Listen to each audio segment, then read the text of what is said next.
Pada saat Indonesia berada di tepi jurang sejarah, ketika kekuasaan seorang presiden diguncang dari segala arah, Abdurrahman Wahid justru melangkah ke arah yang tak pernah dibayangkan. Logika politik menyusuri jalan sunyi para wali, menuju makam Syekh Jangkung Mbah Saridin untuk menjalani laku batin, tapa sunyi, dan ilmu karomah yang diyakini hanya diwariskan kepada mereka yang siap kehilangan segalanya. Benarkah di balik lengsernya Gus Dur, pernah terjadi pertarungan gaib yang tak tercatat sejarah, ketika ilmu kebatinan, puasa mutih, dan penerawangan takdir justru membuat seorang presiden memilih diam daripada melawan? Saksikan kisah ini hingga akhir, karena setiap bagian menyimpan rahasia yang saling terhubung. Sebarkan kisah ini ke grup keluarga dan teman. Jika bermanfaat, jangan lupa like, komen, dan subscribe agar kisah-kisah tersembunyi Nusantara terus terungkap. Tuliskan komentar amin di kolom komentar sebagai doa bersama. Dan semoga siapapun yang menonton kisah ini sampai selesai diberi perlindungan, ketenangan batin, dan keberkahan dalam hidupnya. Mari kita mulai kisahnya. Pada awal tahun-tahun paling genting setelah reformasi, Indonesia berada dalam suasana yang nyaris tak pernah benar-benar tenang. Demonstrasi muncul di berbagai kota, parlemen dipenuhi manuver politik, dan isu pemakzulan bergaung semakin keras. Di tengah pusaran itu berdiri Abdurrahman Wahid, seorang presiden yang oleh banyak orang dianggap tak biasa. Saat tekanan politik semakin menyesakkan, Gus Dur justru tampil dengan sikap yang sulit dipahami. Tenang, kadang tersenyum, dan seolah tidak tergesa menyelamatkan kekuasaan yang jelas-jelas sedang terancam. Bagi para pendukungnya, sikap ini terlihat sebagai kebijaksanaan seorang kiai yang tak mudah panik. Namun bagi lawan-lawan politiknya, ketenangan itu dianggap sebagai kelemahan, bahkan tanda bahwa Gus Dur telah kehilangan kendali.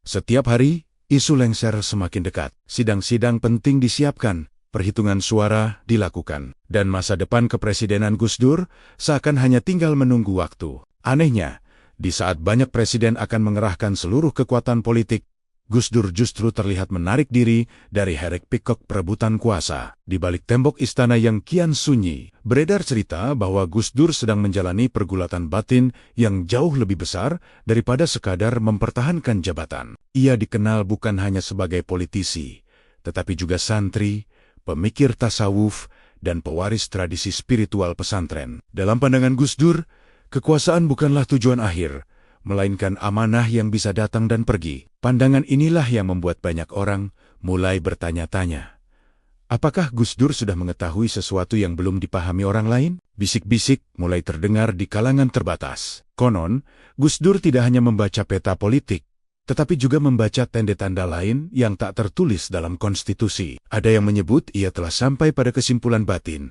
bahwa perlawanan hanya akan memperpanjang luka bangsa. Ada pula yang percaya bahwa Gus Dur sedang menunggu isyarat terakhir sebelum mengambil keputusan besar. Dalam tradisi Jawa, sikap semacam ini sering diartikan sebagai tanda seseorang yang telah membaca takdir, bukan dengan ramalan, melainkan dengan kepekaan batin. Pada titik inilah, cerita Gus Dur berubah arah. Bukan lagi sekadar kisah presiden yang terpojok, tetapi kisah seorang manusia yang berdiri di ambang dua dunia. Dunia kekuasaan yang riuh dan dunia batin yang sunyi. Ketika banyak pihak sibuk menyiapkan skenario jatuhnya seorang presiden, Gus Dur justru terlihat seperti seseorang yang sedang menunggu panggilan lain, panggilan yang tidak datang dari gedung parlemen, melainkan dari jalur lama yang dipercaya telah menjaga negeri ini jauh sebelum Republik berdiri. Dan dari sanalah, jejak cerita yang lebih dalam mulai terbuka. Sejak jauh sebelum duduk di kursi kepresidenan, Abdurrahman Wahid telah dikenal sebagai pribadi yang akrab dengan dunia batin. Ia tumbuh di lingkungan pesantren, dibesarkan oleh tradisi keilmuan Islam klasik, dan akrab dengan kisah-kisah para wali yang hidup di antara sejarah dan legenda. Bagi Gus Dur, Islam Nusantara bukan sekadar hukum dan politik, melainkan jalan hidup yang dipenuhi simbol, laku, dan kebijaksanaan sunyi. Latar belakang inilah yang membentuk cara pandangnya terhadap kekuasaan, konflik, dan takdir. Dalam pandangan Gus Dur, para wali bukan hanya tokoh masa lalu, tetapi penyangga batin negeri ini. Ia percaya bahwa sejarah Indonesia tidak berdiri di atas kekuatan senjata semata, melainkan juga di atas doa, pengorbanan, dan laku spiritual orang-orang saleh yang tak tercatat buku sejarah resmi. Keyakinan ini membuat Gus Dur sering memandang peristiwa besar dengan sudut pandang yang berbeda dari politisi lain. Ketika orang lain melihat ancaman, ia melihat ujian. Ketika orang lain melihat kekalahan, ia melihat kemungkinan jalan pulang yang lebih lapang. Di tengah krisis politik yang kian memuncak, Gus Dur semakin jarang menanggapi serangan secara frontal. Ia lebih sering diam, melontarkan humor, atau memberi pernyataan yang terdengar sederhana. Namun dalam maknanya, sikap ini membingungkan banyak pihak. Tetapi bagi mereka yang memahami dunia batin Jawa Islam, diam semacam itu seringkali menandakan proses batin yang sedang berlangsung. Sebuah proses untuk membaca keadaan, bukan hanya dengan akal, tetapi dengan rasa. Di kalangan tertentu, mulai muncul pembicaraan bahwa Gus Dur sedang menimbang langkah bukan berdasarkan haiteng-haitenggen kekuasaan, melainkan berdasarkan petunjuk batin. Cerita-cerita lama tentang Raja Jawa yang sowan kepada para wali kembali diperbincangkan. Bukan untuk meminta kemenangan, melainkan untuk memastikan bahwa langkah yang diambil tidak melukai keseimbangan yang lebih besar. Dalam kerangka ini, kekuasaan dipahami sebagai titipan, bukan milik yang harus dipertahankan dengan segala cara. Semakin kuat tekanan politik yang diarahkan kepadanya, semakin jelas pula bahwa Gus Dur tidak bergerak mengikuti irama lawan-lawannya. Ia tampak seperti seseorang yang sedang berdialog dengan dirinya sendiri, dengan sejarah, dan dengan sesuatu yang tak terlihat oleh kebanyakan orang. Dari sinilah muncul keyakinan bahwa Gus Dur tidak hanya menghadapi ancaman lengser, tetapi juga sedang berdiri di hadapan pertanyaan yang lebih dalam. Sampai di mana batas seorang pemimpin boleh melawan arus takdir. Kesadaran batin inilah yang perlahan mengarahkan Gus Dur pada jalur yang tak terduga. Jalur yang tidak ditawarkan oleh penasihat politik, tidak dibahas dalam rapat resmi, dan tidak tercantum dalam strategi kekuasaan. Sebuah jalur lama, sunyi, dan penuh simbol jalur para wali. Dari sanalah, sebuah nama mulai bergema pelan, namun semakin jelas terdengar di tengah keheningan. Nama seorang tokoh nyentrik yang dikenal keras pada kekuasaan, namun dihormati karena kedalaman ilmunya. Nama itu akan segera mengubah arah kisah ini. Di tengah riuh politik yang semakin memanas, sebuah nama mulai beredar pelan namun konsisten di lingkaran-lingkaran sunyi. Syekh Jangkung, sosok yang juga dikenal sebagai Mbah Saridin. Bagi masyarakat Jawa, nama ini bukan sekadar tokoh masa lalu, melainkan simbol perlawanan batin terhadap kekuasaan yang kehilangan arah. Ia dikenang sebagai wali nyentrik, keras pada penguasa, namun lembut pada rakyat kecil seorang yang berjalan di luar pakem. Tetapi justru dihormati karena keberaniannya menjaga kebenaran batin. Kisah tentang Syekh Jangkung hidup dalam cerita lisan yang diwariskan turun-temurun. Ia disebut menolak tunduk pada raja, berani menegur penguasa, dan tidak segan menempuh jalan sunyi demi menjaga ajaran yang diyakininya. Dalam tradisi Jawa Islam, sosok seperti ini dipercaya memiliki karomah bukan karena ingin dipuja, tetapi karena laku hidupnya yang jujur dan berani menanggung risiko. Makamnya pun kemudian dipandang bukan sekadar tempat peristirahatan, melainkan ruang batin tempat manusia diuji niatnya. Seiring tekanan terhadap kepresidenan Gus Dur semakin menguat, cerita tentang keterkaitannya dengan Syekh Jangkung mulai berbisik di kalangan tertentu. Ada yang mengatakan nama itu muncul berulang dalam perenungan batin. Ada pula yang percaya bahwa jalur Syekh Jangkung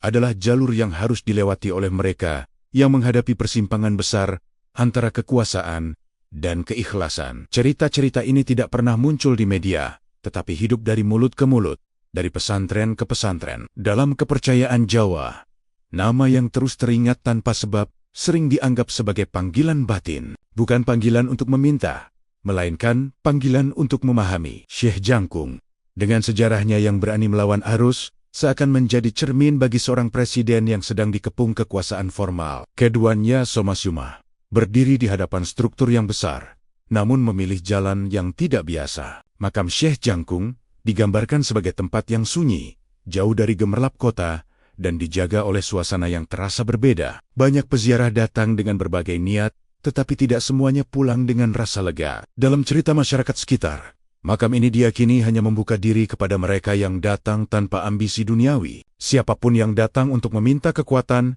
konon, justru akan diuji dengan kegelisahan batin. Di titik inilah kisah Gus Dur dan Syekh Jangkung mulai dipertautkan secara simbolik. Seorang presiden yang tengah terdesak, dan seorang wali yang sepanjang hidupnya menolak tunduk pada kekuasaan. Pertautan ini bukan tentang kesaktian instan, melainkan tentang keberanian menghadapi kenyataan paling pahit. Dari sunyi itulah arah cerita berubah. Bukan lagi soal siapa yang menang dalam politik, tetapi siapa yang lulus dalam ujian batin. Dan perlahan, langkah Gus Dur mulai mengarah pada jalur yang semakin sunyi, namun penuh makna. Menjelang puncak krisis kekuasaan, Abdurrahman Wahid mulai merasakan bahwa tekanan yang datang kepadanya tidak sepenuhnya bersumber dari dunia nyata. Di balik ropet-ropet politik dan manuver parlemen, ada kegelisahan lain yang perlahan mengendap di batinnya. Malam-malam menjadi lebih panjang, tidur tak lagi lelap, dan pikiran sering terjaga dalam keheningan yang sulit dijelaskan. Dalam tradisi Jawa Islam, kondisi semacam ini sering dianggap sebagai tanda bahwa seseorang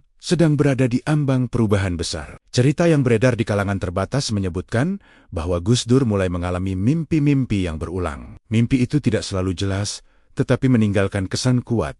Jalan gelap tanpa ujung, suara langkah di kejauhan, dan suasana sepi yang terasa menekan dada. Dalam beberapa mimpi, ia dikisahkan melihat bayangan makam tua yang dikelilingi pepohonan, tanpa nama tertulis, namun terasa akrab. Bagi mereka yang memahami dunia batin, mimpi semacam ini bukan bunga tidur, melainkan pesan yang datang dalam bahasa simbol. Selain mimpi, isyarat lain juga mulai terasa dalam keseharian. Gus Dur disebut semakin peka terhadap suasana, mudah menangkap perubahan sikap orang-orang di sekitarnya, dan sering terdiam lama, seolah sedang mendengarkan sesuatu yang tak terdengar oleh orang lain. Dalam pandangan Jawa, kepekaan semacam ini sering muncul ketika seseorang mulai dibuka rasanya. Sebuah kondisi batin yang membuat manusia lebih jujur berhadapan dengan kenyataan, meski kenyataan itu pahit. Di tengah situasi politik yang semakin keras, isyarat-isyarat batin itu justru semakin menguat. Ada keyakinan yang tumbuh pelan-pelan bahwa perlawanan frontal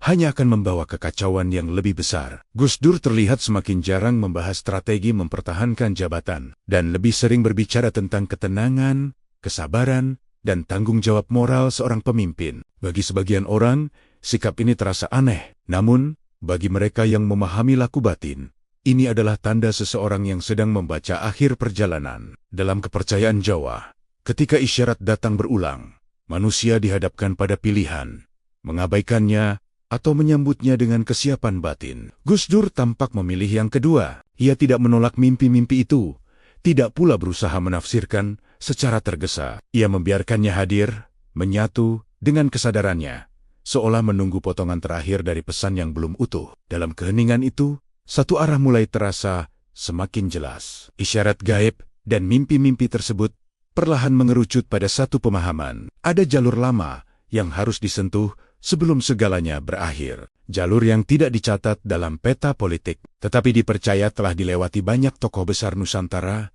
sebelum perubahan besar terjadi. Dari sinilah, langkah Gus Dur mulai bergerak menjauh dari sorotan publik, menuju sebuah tempat yang sunyi, tempat di mana niat diuji dan jawaban tidak selalu datang dalam bentuk yang diharapkan. Langkah batin yang telah lama berputar akhirnya mengarah pada satu titik yang tak bisa dihindari.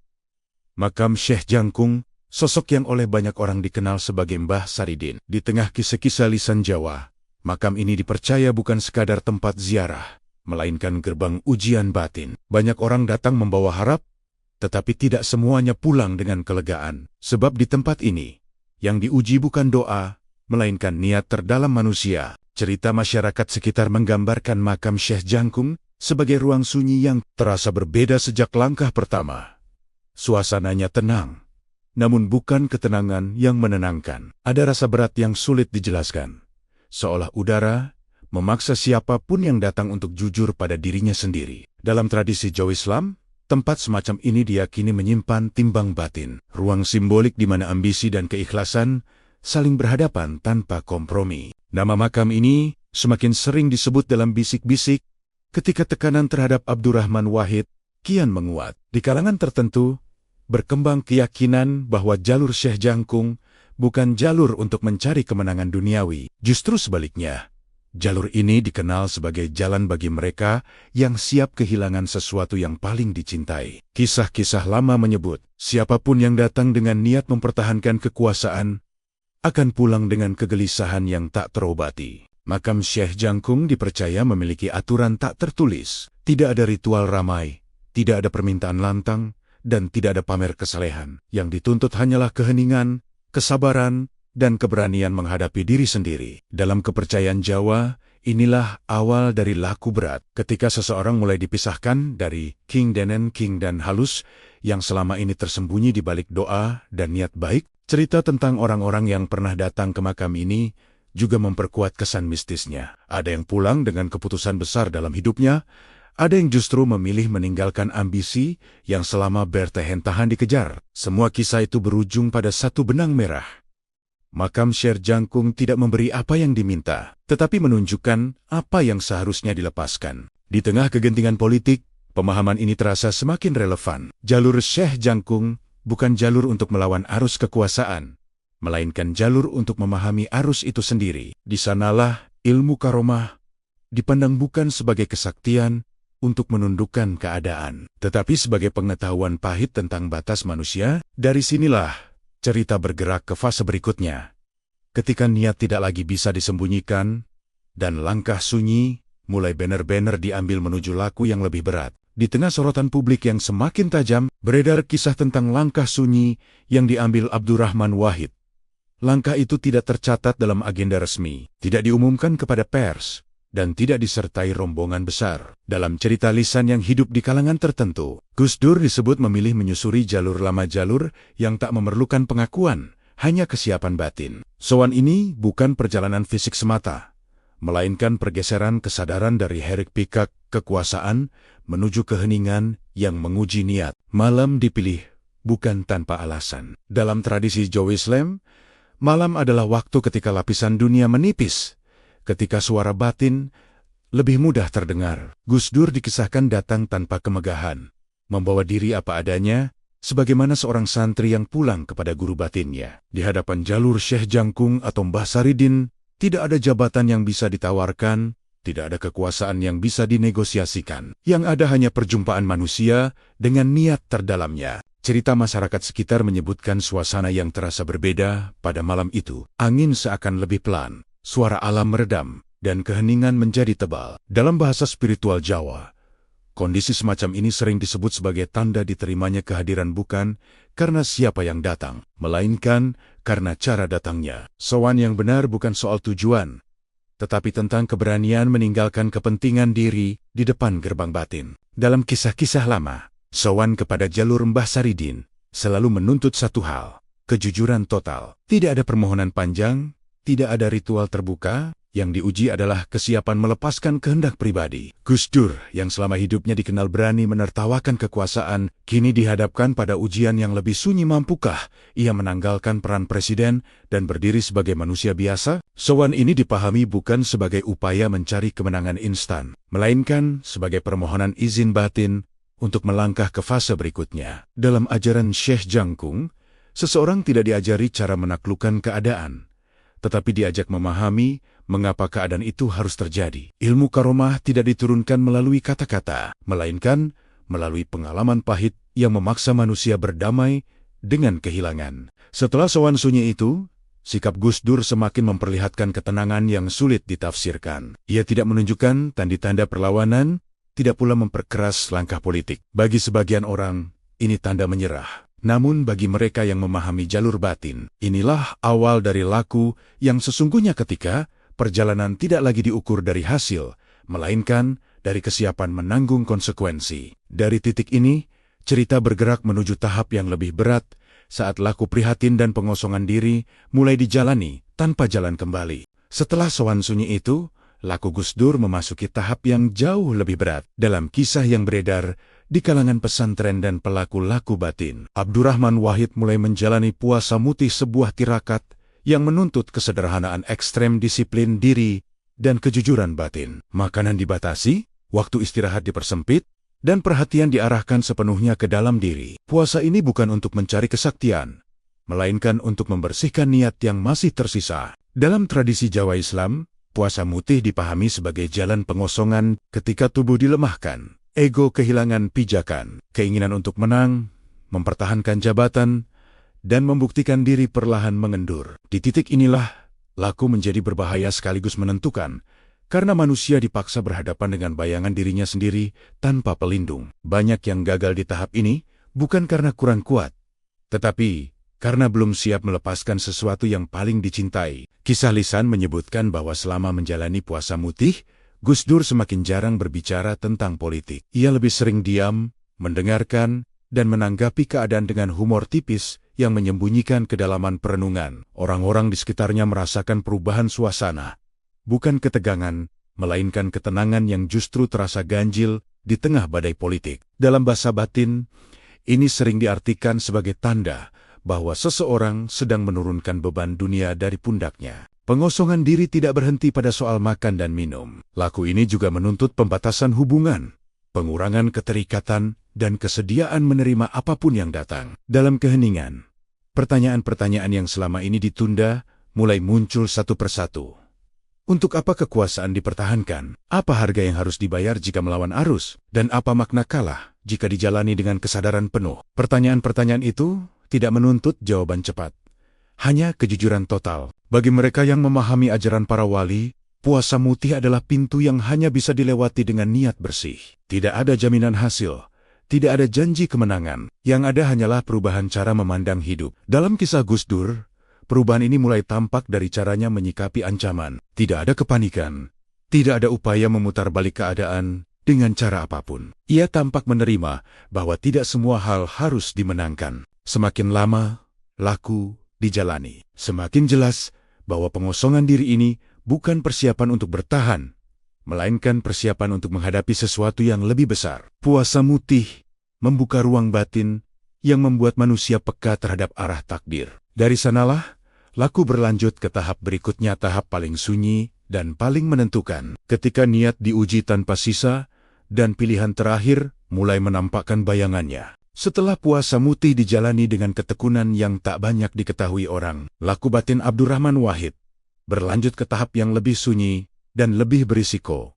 Tapa. Dalam kisah lisan Jawa, tapa bukan sekadar menyepi, melainkan menghadapkan diri pada keheningan panjang agar niat yang paling tersembunyi muncul ke permukaan. Pada tahap ini, manusia tidak lagi berhadapan dengan dunia luar, tetapi dengan dirinya sendiri tanpa topeng, tanpa peran, tanpa alasan. Tapa sunyi dipercaya sebagai ruang di mana ilusi runtuh satu persatu. Ketika suara dunia diredam, pikiran mulai berbicara dengan bahasa yang jujur dan kadang menyakitkan. Dalam cerita yang beredar, Gus Dur memilih keheningan sebagai jalan, menahan diri dari reaksi, menanggalkan keinginan untuk menjelaskan, dan menerima kesendirian sebagai guru. Bagi mereka yang memahami laku para wali, inilah saat ketika niat diuji tanpa kompromi.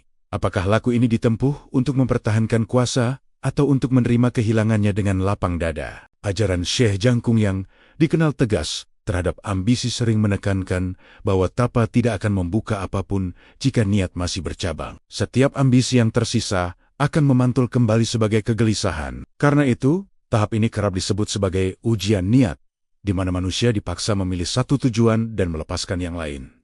Tidak ada jalan tengah.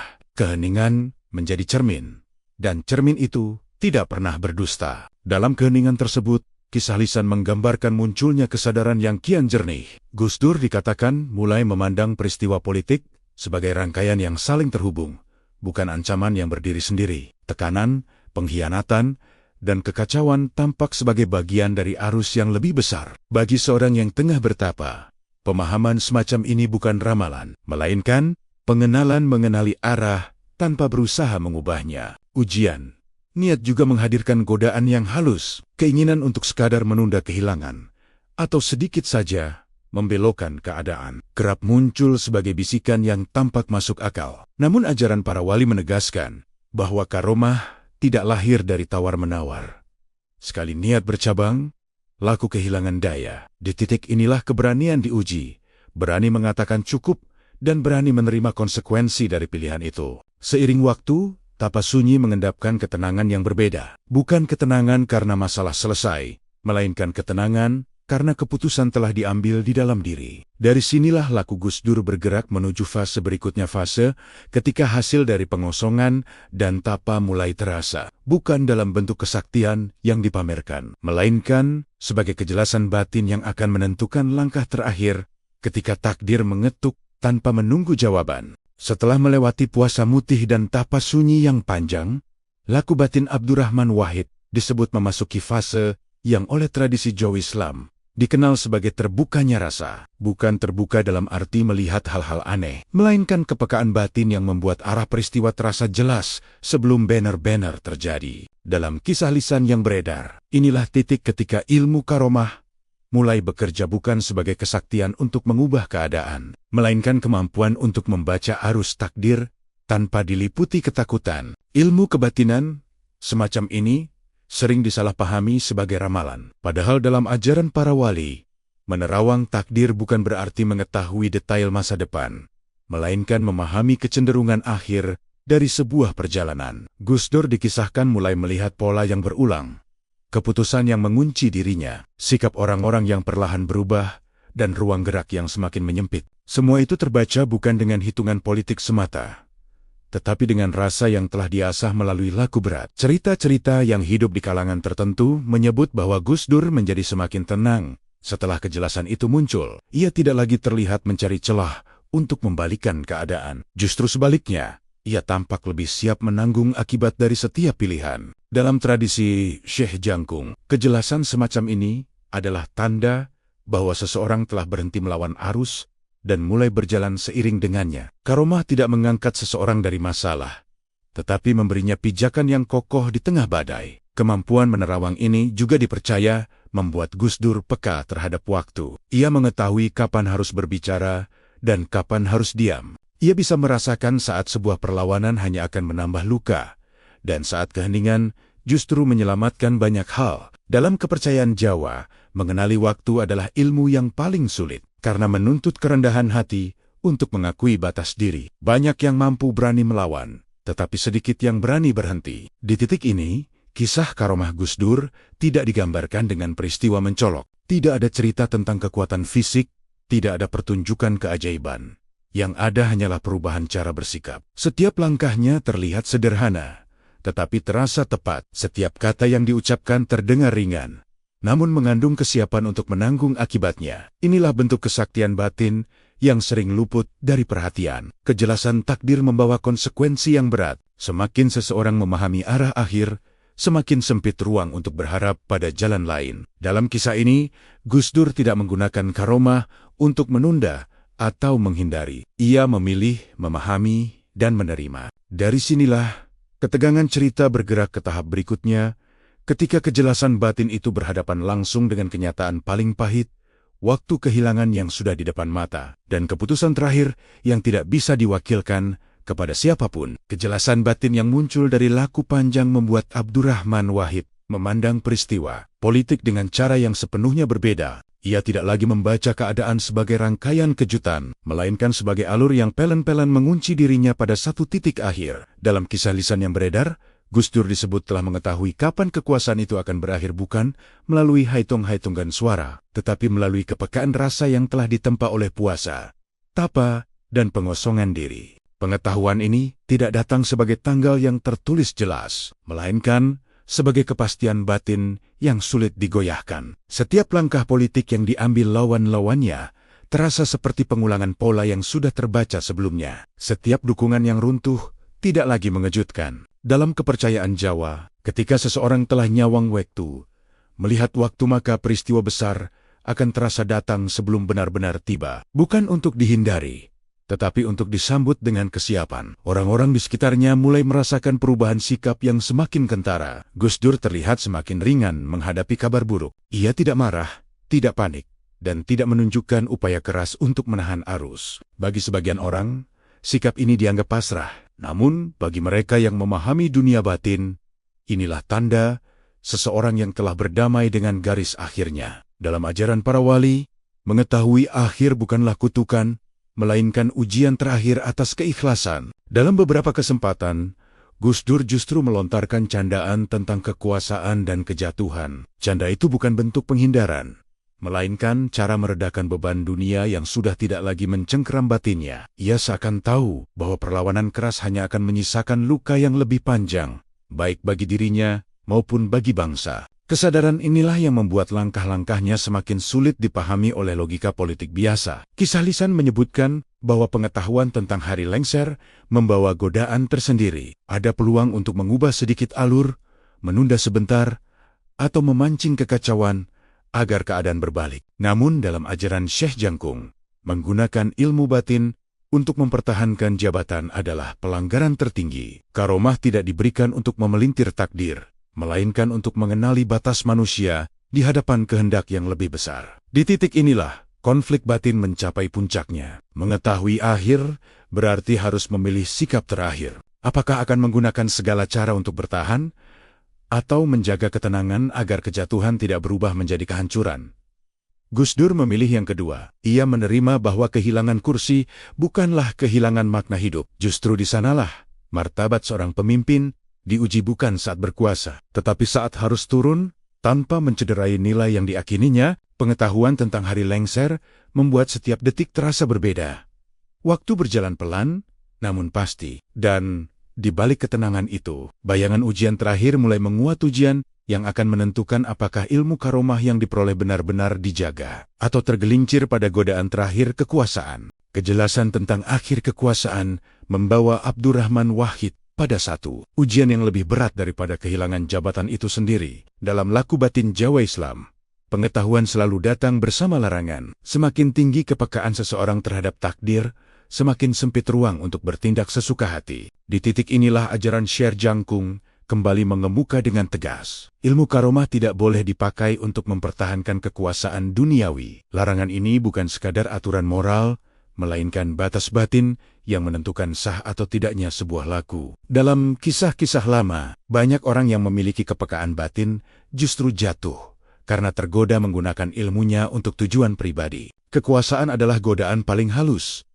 karena sering disamarkan sebagai tanggung jawab dan kebaikan. Disinilah ilmu diuji, bukan pada saat sulit, tetapi pada saat masih ada peluang untuk membelokkan keadaan. Bagi Gus Dur, larangan ini terasa semakin nyata ketika jalan untuk bertahan masih terbuka. Dukungan bisa dikonsolidasikan, tekanan bisa dilawan, dan kekacauan bisa dimanfaatkan. Namun setiap kemungkinan itu justru terasa berat di batin. Dalam ajaran para wali, kemenangan yang diperoleh dengan melanggar batas batin akan meninggalkan luka panjang, bukan hanya bagi diri sendiri, tetapi juga bagi banyak orang. Kesadaran inilah yang membuat Gus Dur menahan diri dari langkah-langkah yang berpotensi memperkeruh keadaan. Di sekelilingnya, banyak pihak tidak memahami sikap ini. Ada yang mendorong perlawanan, ada yang mengusulkan langkah keras, dan ada pula yang berharap pada keajaiban. Namun Gus Dur justru memilih diam dan menjaga keseimbangan. Ia memahami bahwa menggunakan ilmu batin untuk mempertahankan kursi akan mengubah makna seluruh laku yang telah dijalani. Karomah, dalam pemahaman ini, bukan alat untuk menang, tetapi amanah yang harus dijaga dengan kerendahan hati. Larangan tersebut juga mengandung pesan yang lebih dalam. Kekuasaan tidak pernah benar-benar dimiliki. Ia hanya singgah, lalu pergi. Mengikatkan diri terlalu kuat pada jabatan berarti menolak pelajaran yang hendak diberikan oleh perjalanan hidup. Gus Dur tampak menerima pesan ini dengan kesadaran penuh. Ia tidak menampilkan sikap kalah, tetapi juga tidak menunjukkan ambisi untuk menang dengan cara apapun. Pertarungan batin mencapai titik yang sunyi. Tidak ada sorak-sorai, tidak ada konflik terbuka. Yang ada hanyalah keputusan yang diambil dalam keheningan. Jauh sebelum keputusan itu terlihat di permukaan, Gus Dur memilih menjaga batas. Meski itu berarti melepaskan sesuatu yang selama ini menjadi pusat hidupnya. Pilihan ini bukan tanda kelemahan, melainkan bentuk keberanian yang jarang dipahami. Dengan larangan itu diterima sepenuhnya, arah cerita menjadi semakin jelas. Jalan kembali tertutup, dan langkah ke depan tidak lagi ditentukan oleh strategi, melainkan oleh keteguhan hati. Dari sinilah malam paling sunyi mendekat malam terakhir, sebelum segalanya berubah. Ketika ilmu karomah diuji bukan dengan kemenangan, tetapi dengan kesediaan untuk benar-benar melepaskan. Malam itu datang tanpa tenda-tenda mencolok.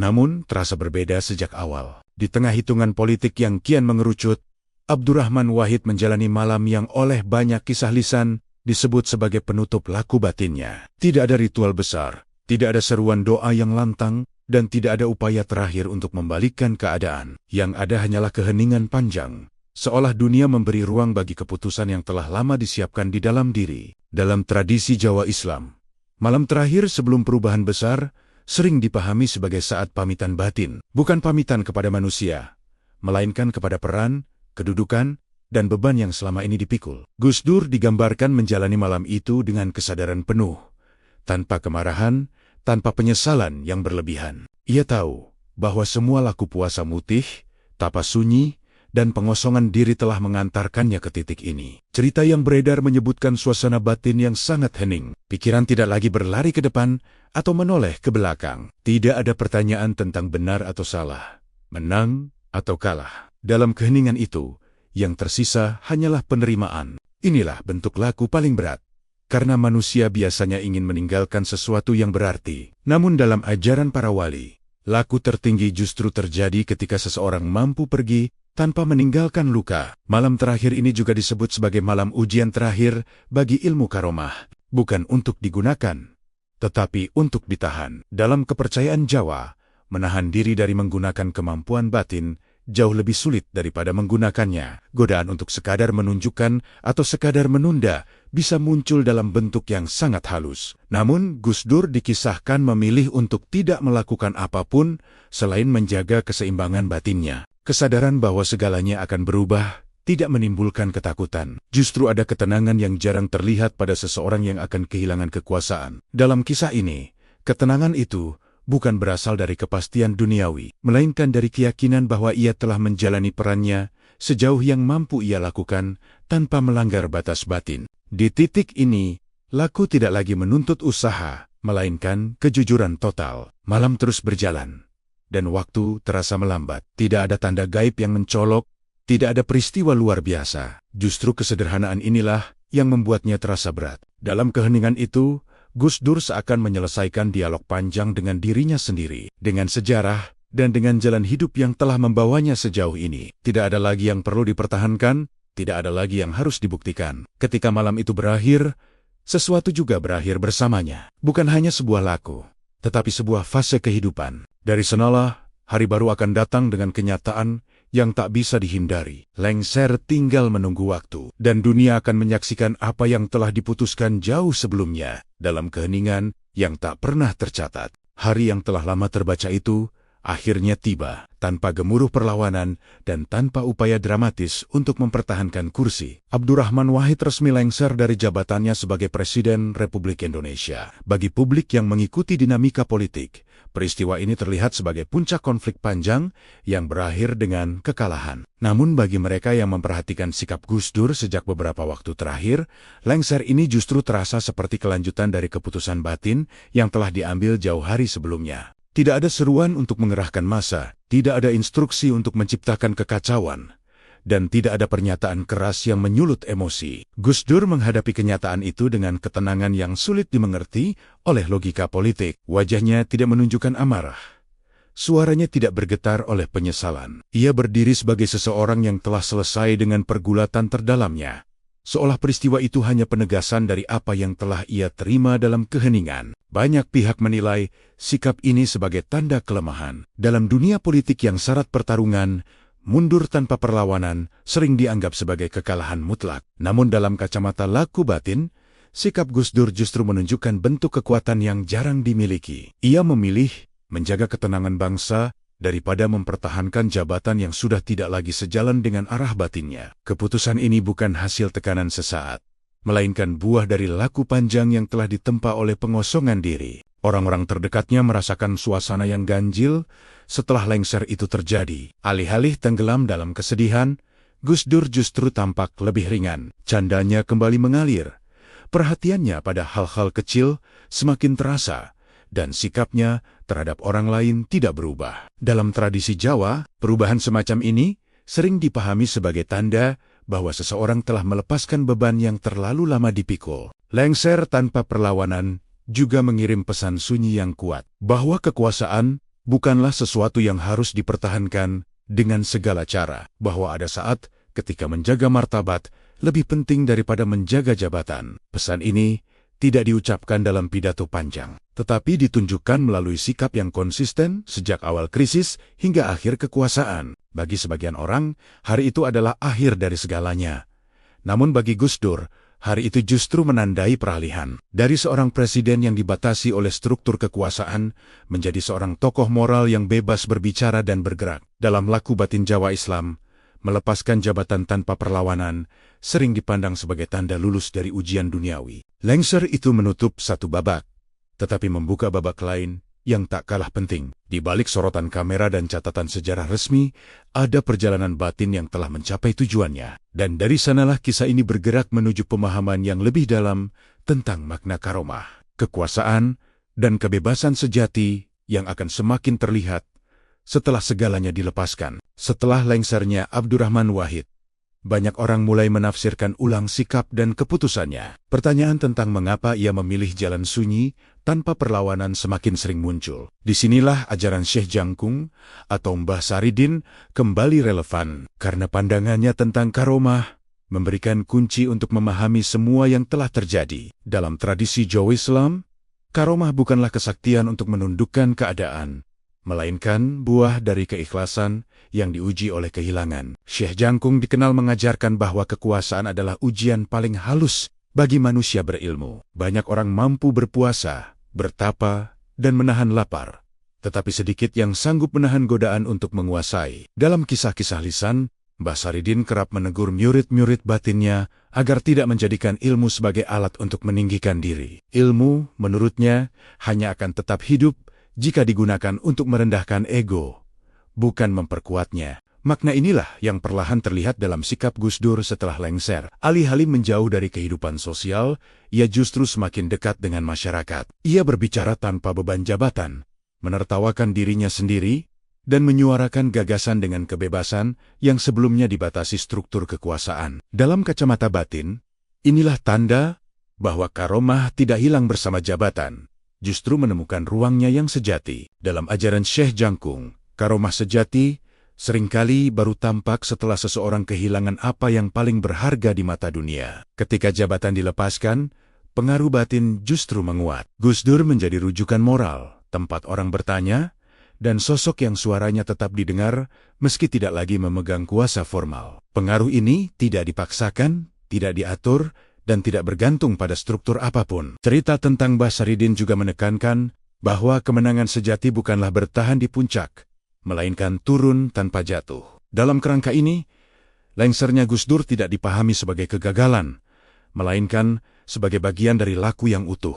Ia menjaga keseimbangan dengan tidak menciptakan kekacauan, dan menjaga martabat dengan tidak menyeret bangsa ke konflik yang lebih dalam. Makna karomah menurut Syekh Jangkung mengajarkan bahwa hidup tidak selalu tentang memperpanjang kekuasaan, tetapi tentang mengetahui kapan peran harus ditutup. Gus Dur tampak menjalani penutupan itu dengan kesadaran penuh. Tidak ada dendam, tidak ada upaya membenarkan diri secara berlebihan. Yang ada hanyalah kelapangan, menerima kenyataan, dan keberanian melangkah ke fase berikutnya. Dari pemahaman inilah, kisah Gus Dur menemukan pijakan barunya. Karomah tidak menjadikannya presiden yang abadi, tetapi menjadikannya manusia yang utuh.